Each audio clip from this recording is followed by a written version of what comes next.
আল্লাহ যদি চায়। ফাঁকা জায়গা একটু পূরণ করলে কেমন হয়? ভালো হয় না?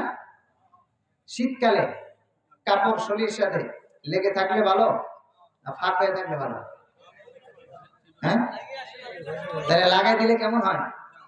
পরিবেশটা চমৎকার হয় না? হাতটা একটু খুলে দেন তো, সবাই হাত তোলেন, মাশাআল্লাহ, মারহাবা।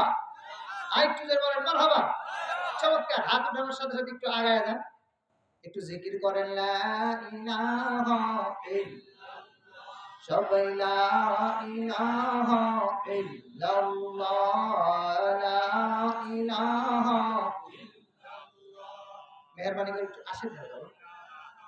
ইল্লাল্লাহ, লা ইলাহা ইল্লাল্লাহ, লা ইলাহা ইল্লাল্লাহ, লা ইলাহা ইল্লাল্লাহ, লা ইলাহা ইল্লাল্লাহ, লা ইলাহা ইল্লাল্লাহ, লা ইলাহা ইল্লাল্লাহ, মুহাম্মাদুর রাসূলুল্লাহ সাল্লাল্লাহু আলাইহি ওয়াসাল্লাম।